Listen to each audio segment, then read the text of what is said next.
Hello rail fans, and welcome to the 100 subscriber special. Really want to thank you all for subscribing to the channel. Took us months to get up to 50 subscribers, and it seems like since we got to 50 there's just been a lot of momentum, lots of good things happening, and so the journey from 50 to 100 didn't take nearly as long as the journey from 0 to 50. So can't tell you how excited I am to be at 100. Just looking forward to bigger and better things on the channel and sharing what we're doing with all of you. So really excited about that. So a little bit about this video. Super pumped. On this day, which was Thanksgiving Day 2020, we managed to knock off the #1 wish list item that we had of trains that we wanted to film. We were sitting home just outside Nashville on Thanksgiving morning. Noticed on Heritage Units as well as Facebook that a unit I really wanted to see was moving north from Georgia up to Ohio. We thought we had a really good chance of catching it just outside Harriman, Tennessee, which is off of I-40. Would have been about a 2-hour drive each way for us. Wound up when we got to Harriman, it wasn't there. It had already gotten north of us, and so that was pretty disappointing. We really doubted we'd be able to catch it, but we decided to make a really strong run at it. So we drove north up 27, and so this is the Norfolk Southern line that runs up to Cincinnati. It's actually a line owned by the city of Cincinnati and leased to Norfolk Southern. So kind of just a cool day all around for me to be on a line owned by my hometown for the first time, rail fanning that, and then to be able to knock off the #1 wish list item I had. I don't know, as of editing this, exactly when we're going to hit 100 subscribers. We're really close, and so I'm going to hold this video and share it with you all as soon as we get to 100 subscribers. So also, just so you know, this first train is not the one that we were chasing, but we heard a train coming and decided since we were over there we might as well film a train. So this is an Intermodal headed south. So as that last manifest passed by us, I had been working Facebook to try to figure out exactly where the train I was looking for might be. I want to give a huge shout out to Andrew Stevenson, who's a member of the Norfolk Southern Atlanta-based railroading operations Facebook group. Even though we were well outside of the Atlanta region, he was extremely helpful to me and was giving me updates of the location of this train. So we're now in Tateville, Kentucky. We pulled up next to the tracks here. We really thought that we had gotten around the train, and so we decided to sit up here and see what might happen. We heard some horns, got really excited. Got everything set up, and as this train came by, it is also not the train we were looking for, but we'll film it for you and continue on our search.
So at this point, we're back at Tateville. We had driven up to Burnside, Kentucky.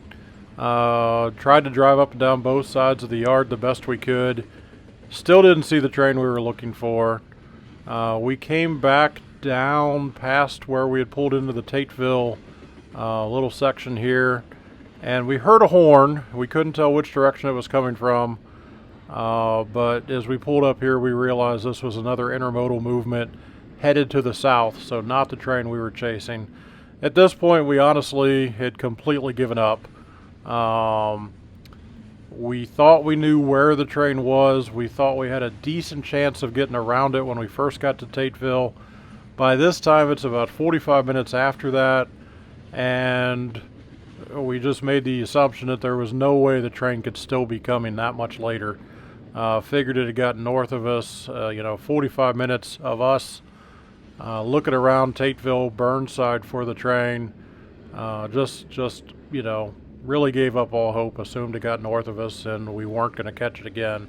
This was a train that I had chased through southern Indiana a while back in hopes of seeing, and so just figured it was another long strikeout day. So as this intermodal train comes past us, we now have about probably 3 hours and 45 minutes to make it home before Thanksgiving dinner is going to be ready. I had my daughter with me. She went with me on this day, and we were looking at about a 3-hour drive back home. So as soon as this passes this, we pack everything back into the truck. Extremely disappointed, prepared to make the 3-hour drive home, but definitely didn't want to risk the trouble that would be caused by missing Thanksgiving dinner. So at this point, very gloomy. All hopes are down, and as soon as this passes us, we'll pack it in and get in the truck.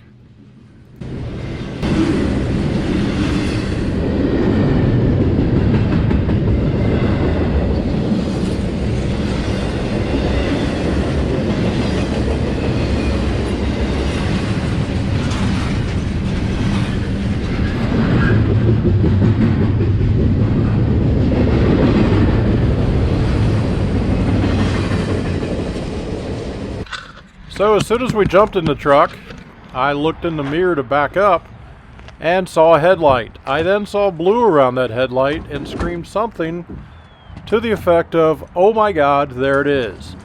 So fortunately, the train we were chasing stopped for that last intermodal to come by.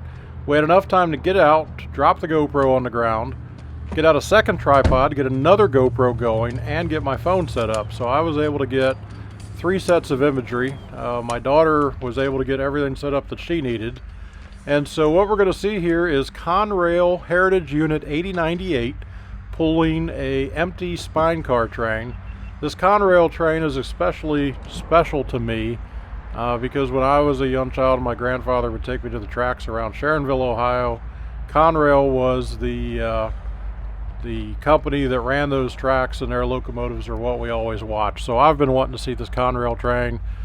I'll be honest with you, it took me back to being a 5-year-old kid seeing a Conrail come down the tracks. It was pretty moving, and especially after the dejection and then the hope we had here. So I'm going to show initially from this low angle, and then we'll flip to a higher angle and watch the whole train come by.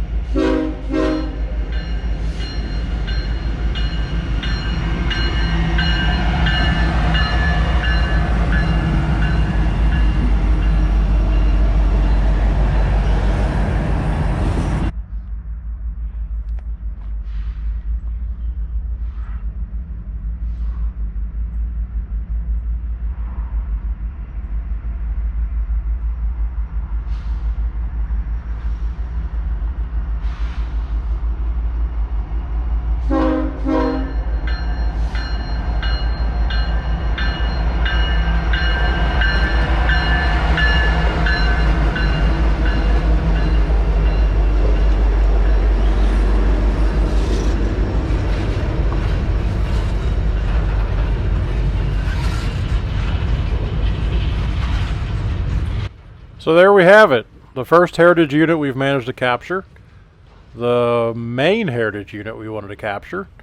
And then, we'll sit here, we'll watch these spine cars come by at a pretty slow rate of speed. When I get done with the narration here, we'll go ahead and speed this up to get through the rest of the train. I will tell you that as this came past, we were now down to about probably 3 hours and 15 or 3 hours and 20 minutes before we needed to make it home. The GPS messed us around a little bit. Took us up through Monticello and back down 127. I also, in just the sheer excitement and emotional drainage of this day, chasing this thing down, thinking we weren't going to, also wasn't paying a grand amount of attention and almost ran us out of gas in the middle of the country. And so we made it home with probably about 7 or 8 minutes to spare before Thanksgiving dinner was ready. So no harm, no foul. We managed to make about a 7 or 8 hour chase of a train and still enjoy Thanksgiving with the family. So everything worked out great. You know, I guess Thanksgiving really does show you what you're thankful for, and it's just amazing that this all came together on this day. So hope you guys have enjoyed this. Hope you guys, you know, through the explanation of this, realize just how important seeing this train was to me. And, you know, I'm thrilled to be able to share this with you guys as the 100 subscriber special. So keep watching the channel. We'll keep pumping out, hopefully, some pretty exciting content. And thank you guys for following along on the journey.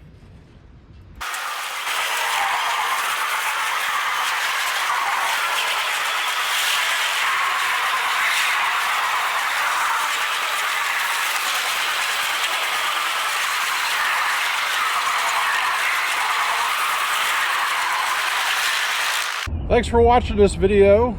Make sure that if you liked it, give us a thumbs up down below and like the video. Also, please subscribe if you haven't already. Also, if you get a chance, check out the new website over at rustyboxcar.com. You'll find links to all of my channels as well as my son's channels. He goes by the handle Salty Hopper on Instagram and Flickr. And my daughter's channel, she goes by Railway Roses on Instagram.